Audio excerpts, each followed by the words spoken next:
and welcome to another podcast session of the Master Passive Income Podcast. My name's Dustin Heiner. I'm so excited that you're here with me today, and today I got something really great for you. I'm going to show you how you can invest in real estate with the equity that you have in your own home. I have personally built my business with the equity that I have in all my properties, especially the property that I live in. So my home that I live in, I've used it many times over, where I use the equity in that property so that I can then buy more properties that make me money.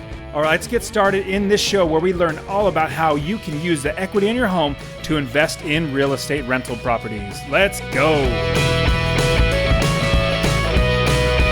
Welcome to the Master Passive Income Podcast, where we talk about investing in real estate rental properties with a special focus on making enough money so you can quit your job and live the dream life. And now, here's your host, Dustin Heiner.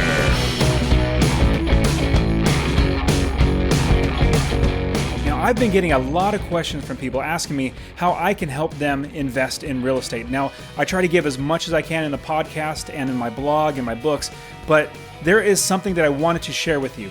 I created an online course called the Ultimate Real Estate Investing Course. Now, this course is a step-by-step system that's going to walk you through investing in real estate rental properties from having no money, no properties, no business, no understanding of real estate to, in the end, having a real estate investing business where you're going to be successfully unemployed. Let me share with you a little bit about what is in the course. Well, first, you get unlimited lifetime access to the entire course and all updates. I'm constantly updating with new videos, new information on new strategies out there, new software out there, new products out there, new properties. I'm constantly updating the course. So you get unlimited lifetime access to the entire course.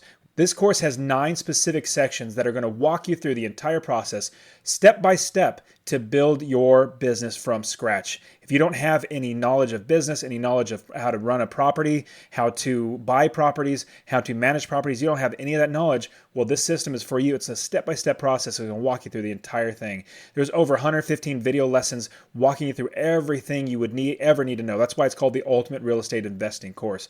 You also have the access to the Investor Real Estate Group. It's a mastermind group of all the other students and mentors that are inside the Ultimate Real Estate Investing Course. And we work together to help each other out. When you have a question, you go in there, you post your question, you get lots of people answering back with their experiences. Now, on top of that, I'm giving you lots of bonuses. You have a 7-week guide to buying your first property. I even have a section called the Rental Property 2.0 Business, where I show you how to actually run your business after you bought your property and then grow your business to be dramatically more successful and make more money and buy more properties. You also have access to all the different webinars that I do. I will post them in there consistently. You have tools and calculators. I even have downloadable forms and a library of contracts and things that you can use for your business.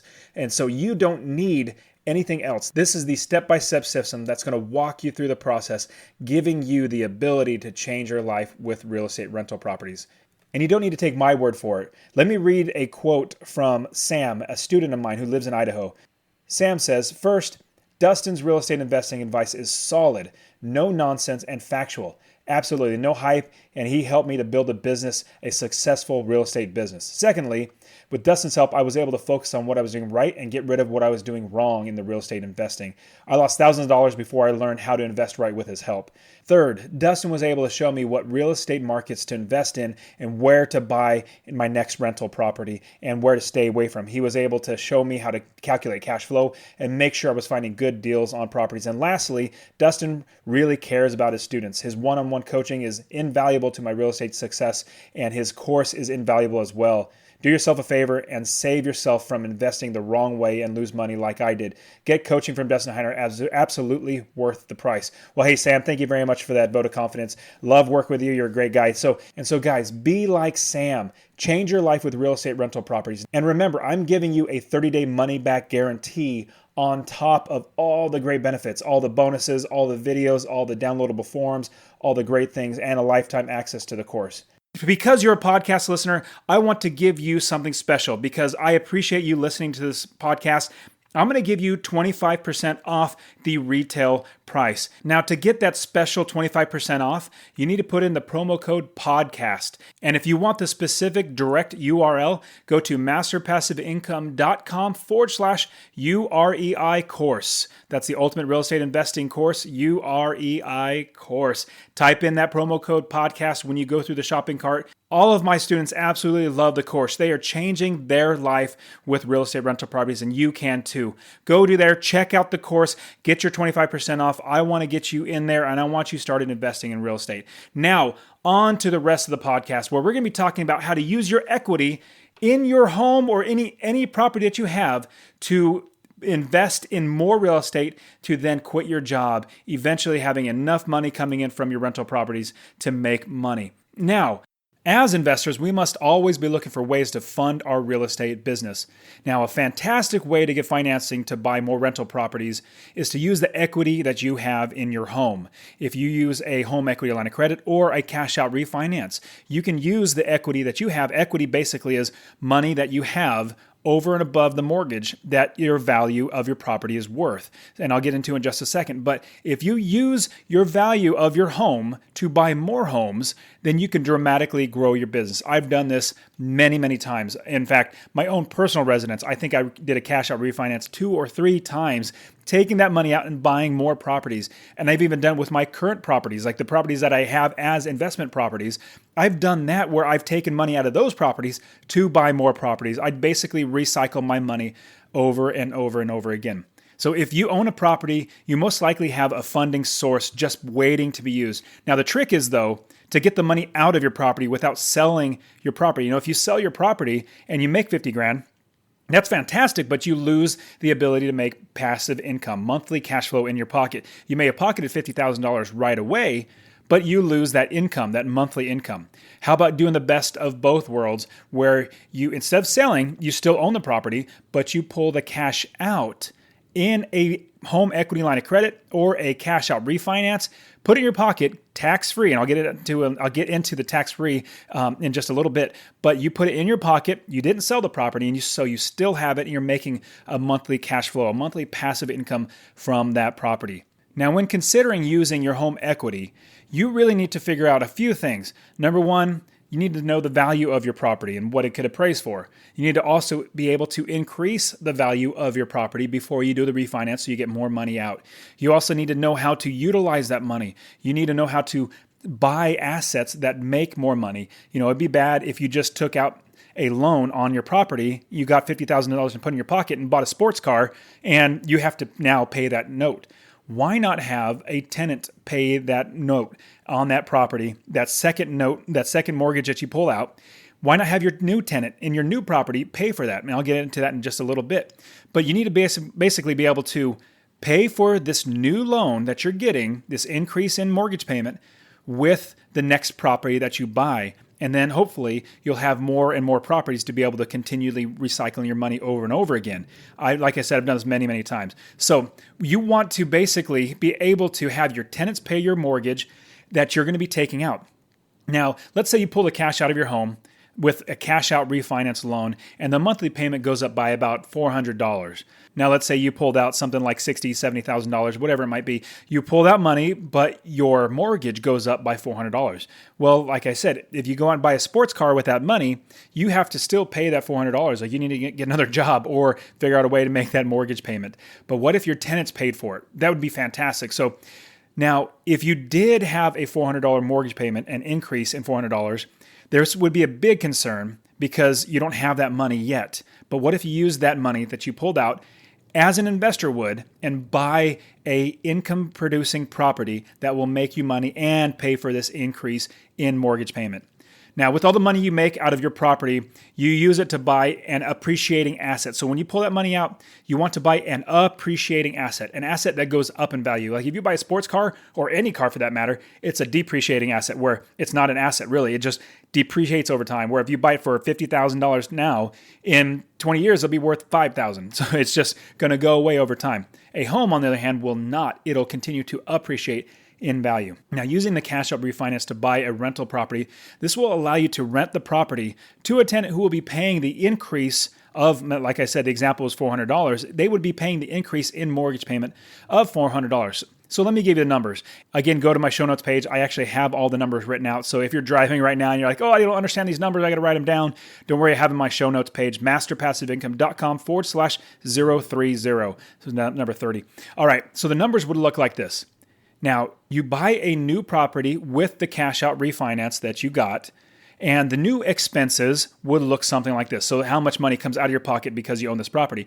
So the increase in mortgage payment, $400. Taxes, insurance, let's say $100 a month, and these are per month, $100 a month. Property manager fees, about $90 a month. Vacancy factor, if it's going to be vacant, you want to account for that, so $40 a month. Repair savings, saving up for, expenses, another $40. And other miscellaneous fees, let's add another $40 in there. Let's just be generous. So your total expenses would be $710 coming out of your pocket, or you'd have to pay that if you didn't make any money from this property. But let's say you were able to rent the property for $950 a month. So for $950 a month, if you subtract your total expenses of $710, that's a positive income of $240 in your pocket. After everything's said and done, after everything's paid for, you are getting a passive income of $240. And that is, remember, the tenant is paying this new increase in mortgage payment of $400 that you're getting on your other house or your personal house that you're currently getting. And so with taking this money out, you're actually putting money in your pocket of $240. Now, here's another great thing. The tenant is paying down that principal. So all that money you borrowed out, the tenant is paying for that. And in the end, once this loan's paid off, remember it was tax-free, it's a tax-free loan.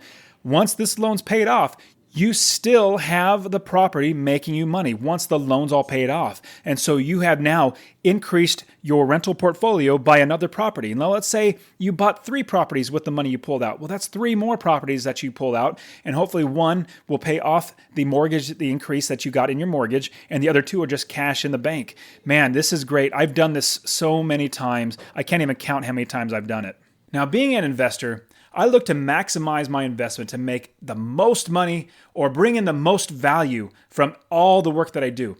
When looking at renovations for your home, like if you're thinking, I'm going to renovate my home, I'm going to fix it up, I'm going to make my property worth more, my home worth more, there are some things that you need to do. You need to try to think of renovations that will actually increase the value of your home.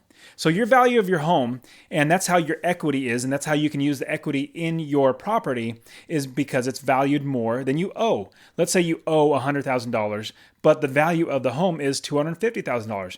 Well, that's $150,000 in equity that you could potentially use to buy rental properties. I have personally done this so many times, I can't even count how many times I've refinanced my homes. I basically keep recycling my money over and over again. I pull that money out to buy more properties.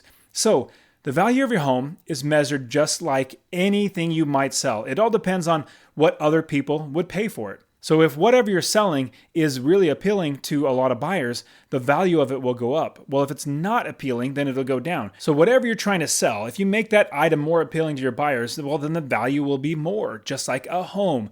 So same with the appraisal of your home. Surprisingly, even though you're spending money on renovations, you're spending money to fix up a property, you can actually be making more money while you're fixing up your home. You can make the value of your property worth more. So when you appraise your home for a refinance, for example, an appraiser will go through your home and compare it to other properties that have sold in the general area, usually about 1.5 to 2 miles around your area. And that's how they get to figure out what the comparable sales would be.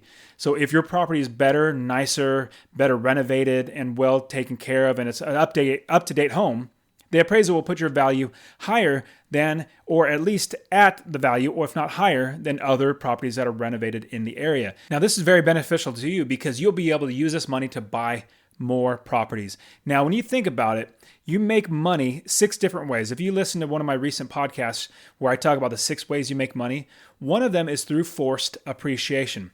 Now, forced appreciation is a term that I teach all my real estate students. It's basically using the property, fixing it up to make it worth more, so you force the appreciation up. We know that a home appreciates over time because it's an appreciating asset. The value goes up over time, but we can also force that appreciation to go up by fixing up to make it look better. It's basically another tool in an investor's tool belt. to make sure that you are getting more and more money out of your one property. So you can do this by rehabbing or renovating the property so that it increases in value with more renovations. So there are ultimately many different ways to renovate your home, but I want to give you some tips to make the equity in your home greater, the value and the appreciation of your home greater. So when investors like us think of a financial return, it will be the difference between the amount of money you put into the renovations of the home versus how much increase of value that your home actually receives because you put the money into it. Let me give you a quick example. Let's say the current value of your home is $250,000. Well, you renovate the kitchen, put $20,000 into it. Well, and this is not uncommon, it's happened to me actually, the value of my home went up $50,000. Now the new home value after the renovations is $300,000. Well, remember, the current home value is $250,000. I put $20,000 into the property, into the kitchen renovations to make it nicer. That's $270,000. Well, the new appraised value after everything is $300,000. That's $30,000 in equity. That's basically money in my pocket as long as I pull it out of the house. But that's $30,000 in appreciation that has helped me many times to buy more and more properties. Now, let me give you a couple thoughts of the types of remodeling and renovations that you should do that would bring the most bang for your buck, the most return on your money. So keep in mind, when you're renovating your property, what other buyers would want. You don't want to cater to 20% of the market. You want to cater to 80% of the market. So let's say you paint the house with purple coloring. All the outside is purple. Well, you're going to cater to a very limited amount of people because not a lot of people like purple on the outside of the house. I mean, there might be a few, but there aren't. Maybe out of 10, you might get one person that would like a purple house. Well, if you think about it, painting your house a neutral color is a great way to increase the value because painting the house gives it a fresh look. It makes it feel nicer. It makes it feel clean. Dirty walls with handprints and smudges and all that sort of stuff and dirt all over it doesn't make you feel clean. Well, a tenant or a buyer would love to see the property look nice and feel clean. So it might cost you, $3,000 or $4,000 to paint the entire house, but the value would go up dramatically because it feels newer. Another type of remodel or renovation would drastically increase the value is a kitchen remodel, like the example I just shared with you. I personally remodeled my kitchen. I gutted the entire kitchen, took out all the cabinets, took out literally everything, and then redid the entire kitchen. And it boosted the value of my home by, I think, $30,000 or $40,000. It was absolutely terrific. So when you think about a remodel, the best amount of money or the most return for your money would be if you put it into a kitchen, a brand new kitchen, getting new countertops, getting new cabinets, new appliances. That's where you get the most return. You could at least get 100% return on your money, if not more, by redoing the kitchen. Another remodel that is really great that people love, buyers and renters love, is when the bathroom looks and feels clean.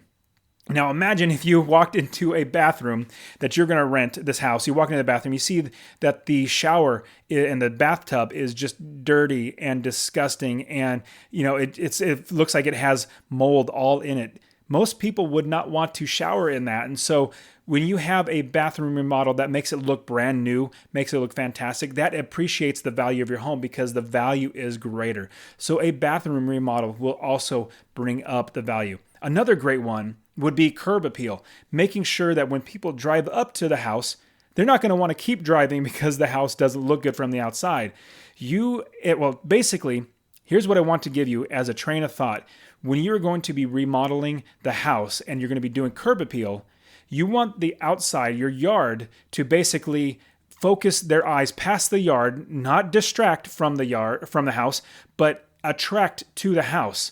You want the house to be lit up, basically, not in lights, but you want it to be the focal point that everybody's eyes go to because the yard does not make it look horrible. It makes it look nice. You don't want to make it look too fantastic where you're wasting money, but you want to clean it up to where the people that are going to be buying or renting, their eyes look past, oh, that's a nice yard. And then they see the house and see how terrific the house is because they're going to be living in the house. They walk past the yard. And like I said, painting is a great way to quickly and easily bring the value up. Also, flooring. Instead of just doing carpet, maybe you can do tile or some sort of vinyl flooring that is like wood planks that look really, really nice. Think about ways to make the flooring look better and nicer. I mean, people when they go in either buy a house or rent a house, they're going to be bringing themselves. And so they might occasionally lay on the ground, which if you think about it, people have kids. If you're renting to families, they're going to have kids, and some of them might even have babies, and their babies are going to be crawling on the ground. And so you want to make sure that the flooring is really, really nice so that when people think about having their kids on it or them walking on their bare feet on it, they're not going to be disgusted by it. So make sure that you get the flooring right too. Clean it up really nice. If at best, go ahead and replace it with laminate or hardwood or tile, or even keep it carpet. It's totally fine to do that, but you want to make it look and feel nice. Now, things that you don't want to do. I'm going to give you a couple of tips of do not do these types of renovations when you are trying to get the equity in your property up. Never, ever remove a bedroom.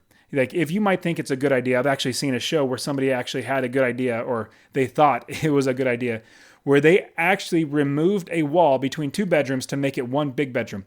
That is the worst decision you can ever make. Never, never, never remove a bedroom. When you look at the comparable values of homes, you compare it with other like homes. Like if your home is a 3-bedroom, 2-bath, they're going to look at other 3-bedroom, 2-baths. And renters are going to say, well, this is no longer a 3-bedroom, it's a 2-bedroom. I need 3. I got my wife and I got 2 kids, and I need 1 bedroom for each of them. And so if you remove one of the bedrooms, you take away your comparable, because you're now at a lower comparable, as well as people don't find it as attractive. Even though it's one great big room, well, who needs one great big room when they need 2 rooms or 3 rooms or 4 rooms? So removing a wall is a horrible idea. So keep this in mind, that a 4-bedroom unit is better than a 3-bedroom. A 3-bedroom is much better than a 2-bedroom. If anything, I never recommend any of my students to get a 2-bedroom home. Never get a 2-bedroom home because it's so hard to get rented. More people want a 3-bedroom, 2-bath. Like if you think of a cookie cutter home, 3-bedroom, 2-bath, 2-car garage, just a plain Jane house, those are great rental properties because you're not going to overpay for them. You're going to get good tenants in there that just want to live in a good place. And let me give you another tip. Never, ever, ever add wallpaper to the walls in the house. Paint over it. Never add wallpaper. Don't think and don't get sold on, hey, this wallpaper is really nice. Well, I take off wallpaper because after about 10, 15 years, that wallpaper is absolutely out of date. And let me give you a list of reasons why you don't want to put wallpaper. Number 1, it's hard to remove. I mean, it's just completely ridiculously hard to remove. It's just no ifs, ands, or buts about it. They try to make tools that make it look good or sprays or whatever. It still doesn't work. Trust me, it's horrible to try to remove. Number 2, there's so many styles and colors and textures for any of them to be neutral or to be desired by the majority, 80% of the pool of renters or buyers out there. So you don't even know what somebody else might like. Being able to just paint over something is so much better than having to remove the wallpaper. Number 3, it's hard to remove. It's absolutely hard to remove. I know it was number 1, but it's number 2 or number 3 as well. It's so stinking hard to remove. It's crazy. Number 4, it costs a lot to have somebody else remove it because it takes a lot of time. It takes time and effort and patience to peel off every little bit. It's just disgusting, as well as getting the glue off. Number 5, most people don't like wallpaper in general in a home. Even if you find a home that has wallpaper, more than likely you're going to have to pull it off to find a tenant to live in there. Number 6, it's hard to remove. I mean, did I tell you that it's hard to remove? Yes, it's horrible to remove, especially if you have an entire house, which I've had. An entire house where the property had wallpaper all over. It's horrible. Number 7, times change, and so do desires and styles for wallpaper. So it's just not a good idea. Number 8, the last one, it sucks to remove the wallpaper. Again, I'm beating a dead horse, and I need you to realize this. Never put wallpaper in it because it's horrible. It's going to have a horrible time to find a tenant. Just paint over it. Really, really simple. Another great thing to never do, never paint in bright colors. Like don't paint a room bright blue. I had one of my best friends when I was going through college. He lived in my house. I bought a house and he was my roommate. He had a great idea. He thought it was a great idea of painting his room blue, just a bright, just the brightest blue you've ever seen. He loved it. He had a fantastic time in it. But when he moved out, I had to paint over 4 different coats of paint to get rid of that blue. It was horrible. So never do that. Pick neutral colors, nice neutral colors like tans or taupes or something like that, off-white. Even white is much better than bright blue or bright pink or bright purple or anything like that. So keep that in mind. You want to appeal to as many buyers as possible, as many renters as possible. Also, never remove a shower or bathtub. So if you have a bathroom that has a shower and a tub, don't pull it out and just put a shower, or don't pull it out and just put a tub. You want both a shower and a bathtub. I've had a house where it just had a tub in the whole entire house. It had 2 bathrooms, but it only had 1 tub, didn't have a shower. And so I had to put in a shower because nobody wanted to rent it because it was just a tub. People take showers nowadays because we have the luxury of plumbing here in the Western culture. It's fantastic. All right, another one. Never concrete your entire backyard. I know this is kind of easy to think of, but the first house that I bought literally had the entire backyard filled with concrete. It was ridiculous to me. It took so long to saw cut it, jackhammer up, wheelbarrow it out, get a dump truck company to come and haul it all away. And now, hopefully I'll find some pictures where I'll post them on the show notes. And the show notes for this podcast session are masterpassiveincome.com/030. This is the 30th podcast session, 030. All right, so I will hopefully put pictures on there. I don't know if I'll find them. This was back in 2006, way before digital cameras were really, especially in phones, anywhere. I took a bunch of regular pictures with them. Hopefully I'll be able to find them and put them on the website. So go ahead and go there, masterpassiveincome.com/030. All right, now let's move on to how you can actually use the value of your home. I just gave you many ways to increase the value and ways to not increase your value.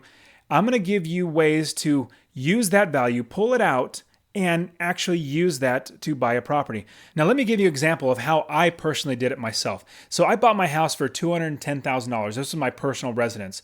Well, after so long, I paid down the debt and it got lower and lower. I think I was down to like $170,000.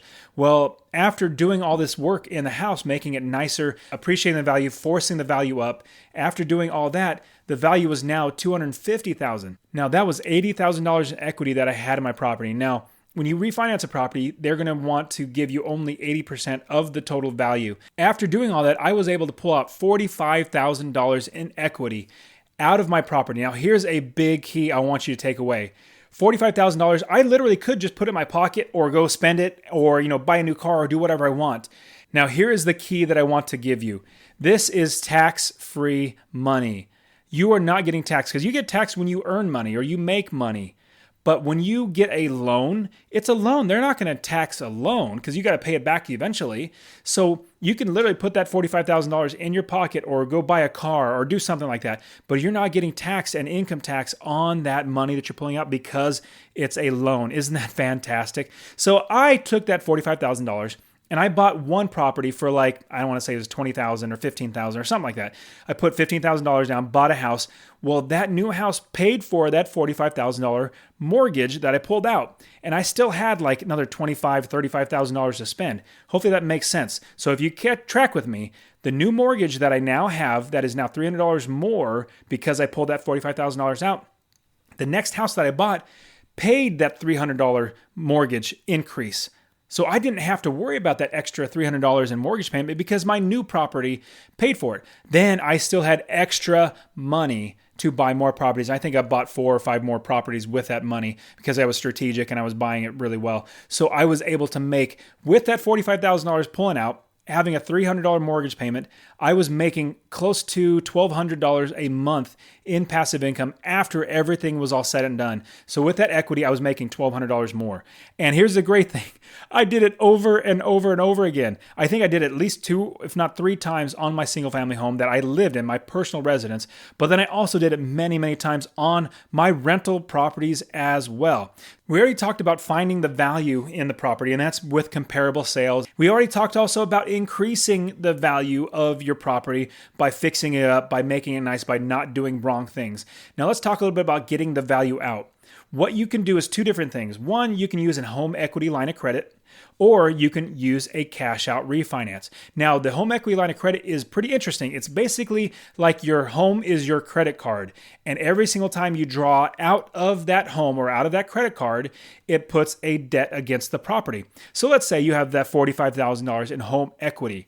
Well, you have zero of it used until you actually spend that money. You're not paying any interest on it.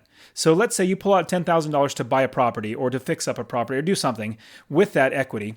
Well, you're only spending $10,000. You have $45,000 total, but you're only using 10% and you're only getting charged interest on that 10%. So as you pay it down to, let's say you borrow $10,000, well, you pay down $5,000. Well, now you're only getting interest on that $5,000. So think of it like a credit card. When you pull out money, you get interest on it. When you pay it down, you pay less interest or you pay no interest. That's what a home equity line of credit is. Now, the caveat that I'll give you is that the home equity line of credit, the interest rate is usually variable, like it fluctuates with the interest rate of the market right now. And so it can go up. Now, you might find some that are fixed. Those are harder to find, but usually it varies. It goes up and down. And so that's the little roulette you might be able to play if you wanted to use a home equity line of credit. Now, the other way, and again, home equity line of credit is a great way to go. The other way is to actually do a cash out refinance. This, in my opinion, is better. And I did this many times, is because you have a locked in rate at whatever the rate is, and it's locked in, and it's amortized over 30 years or whatever the life of the loan is. It's amortized for that long, which means the payments are much lower. So then I use that money and buy other properties, and over time, it'll eventually be paid off by my tenants.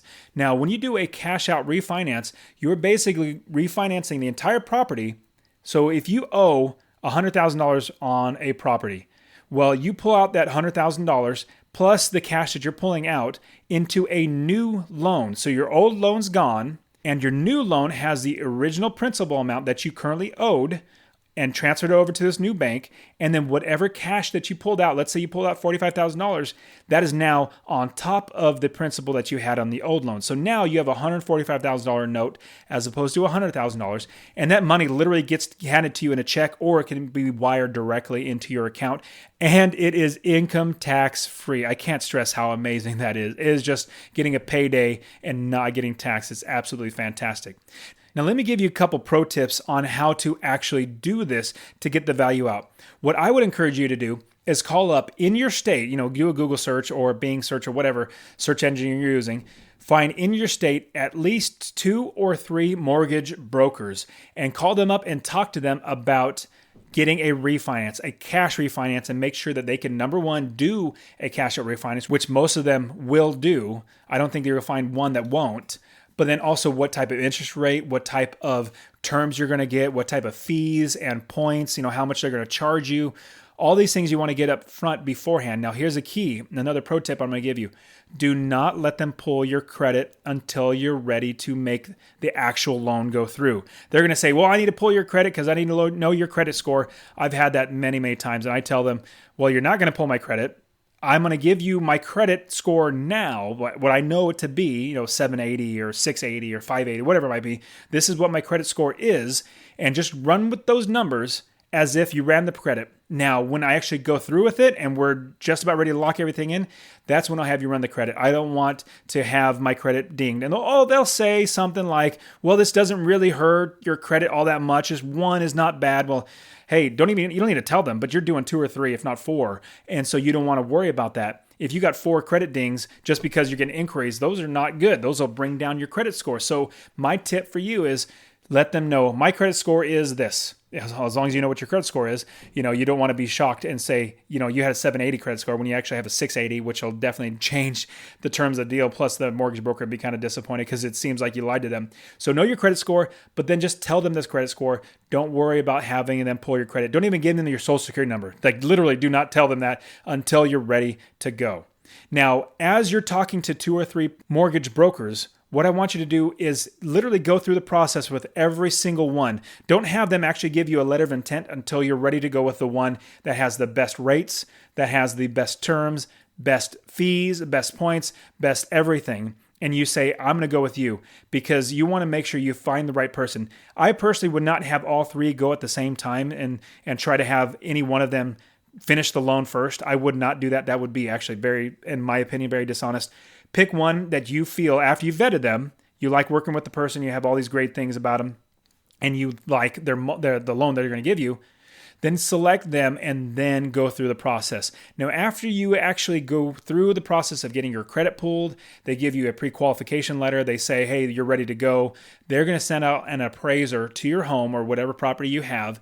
And the appraiser is going to appraise the value of your home. And we already went through this, but they're going to look at comparable sales in the area within a 1 to 2 mile radius, similar homes, to see what it possibly would sell for.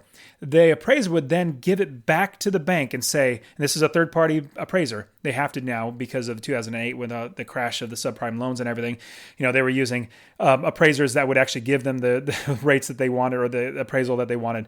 So now there has to be an independent third-party appraiser. Now, this appraiser will give it to the bank. Let's say you owe $100,000 and you think it's worth $200,000. Well, he might come back and say it's $180,000. I, the appraiser, believe it's worth $180,000, or people would pay $180,000, or it would be $210,000. Whatever it might be, they're going to come back and say this is the value that I'm going to give. Now, the bank will give up to 80% of that total value. I'll give you an example. If you have $100,000 in a loan that you currently have on your property, you think it's worth $200,000. Well, everything works out great, and the appraiser comes back and says, yes, you have $200,000 in equity. The home's value is $200,000. Well, the bank is going to say, well, great, you can actually pull out 80%. Well, 80% of $200,000 is $160,000. Remember, you still owe $100,000 on your own home that you need to pull out as well. And you can pull out a $60,000 more. You can pull out $60,000 more and put it in your pocket. So your new loan is $160,000, and you have $60,000 in your pocket to buy properties. Like I said, I've done this so many times. It has made me so wealthy, just recycling my money and then using my property to buy more properties. Now, with that increase in mortgage payment, because you pulled out $60,000, if you do it right, if you work with me, if you find it and you actually buy properties the right way, when you buy your first property, that will take care of that mortgage payment, that increased mortgage payment. It is so simple to do this process. It's really just a step-by-step process. I'll walk you through. It's super, super simple to do. But as you do it, you will make money hand over fist because your business will grow and grow. Now let's talk about using the value that is in your property. Now you pulled that cash out. The cash is in your pocket. Let's say again, that's at $60,000 is in your pocket, ready to go. Hopefully, at the exact same time that you started the refinance process, you started, number one, learning, like you took my Ultimate Real Estate Investing course. You're already starting to learn how to invest in real estate, how to not screw up, how to run the numbers right, how to make sure that you're making money every single month. And my course will give you a step-by-step system to do that. Hopefully you're learning the areas that you want to invest. Hopefully you're finding properties that you might want to buy. You talk to property managers. Basically, in that process of getting that mortgage, you have time that you're waiting on other people to do work. You can be working on your end, building your business so that as soon as that money's in your pocket, you're not wasting money on interest because you've already have that money ready to be spent on a property. And so what I do, as soon as I get that money, it's going right, maybe one day, if not 2 days later, it's literally going from my pocket directly into the new house that I'm buying and going to their pocket, the seller's pocket. It's going into their pocket and I'm getting that property and I'm making money. So I'm literally not paying any interest. My new tenant is paying that interest for me. So using that value, you want to make sure that you already have a property ready to go. Now, I understand sometimes it doesn't work out that well where you don't have property right away, but work hard. The longer that money sits in your bank account or in your pocket, the more interest you are personally paying because you don't have that money working for you. It may feel great having $60,000 in the bank, but you're paying interest on it. You don't want to do that. You want to be investing that money. Now, as you make money from the value of your home, like I said, you can do this over and over and over again. I've even done it where I've bundled 4 different rental properties in one note where I pulled out, I want to say 80 or 90 or $100,000 or something like that. I pulled out all this money from 4 properties, got one loan over all 4 properties, and then I bought like 4 or 5 more properties with that money. And that $100,000 in loan that I took out, I actually made another $1,500 a month in passive income after paying off that new note that I had on those properties, because the more properties I buy, the more money as I make. It's just a great cycle of wealth creation and wealth building. All right, guys. So that is how you use the equity in your property, and 2 different ways, like I said. You can use the home equity line of credit. You can also use the cash out refinance. I personally like the cash out refinance route just because it's locked in and you have a set interest rate, usually lower too. And so I personally go that route. So I would encourage you to go that route, but at the same time, you do what's best for you and your family or you and your business. I can only give you what I've done and what I believe that I would do. And so you make the best decision. Now, again, guys, go to my website, masterpassiveincome.com/UREI course. That's the Ultimate Real Estate Investing course. And I'll have the link in the show notes. And I want you to get 25% off of my course. Remember, use that promo code podcast, get 25% off. I will teach you everything from beginning to end, how to buy properties, how to build a business, how to successfully be unemployed, as well as have a mastermind group of other investors working together to build successful businesses. I'm hoping that you are able to use the value in your home to build your business even more. Take courage that it can be done, and you can do a fantastic job changing your life with the equity in your home. Get out there and get started. All right, guys, as always, I hope you the best of everything.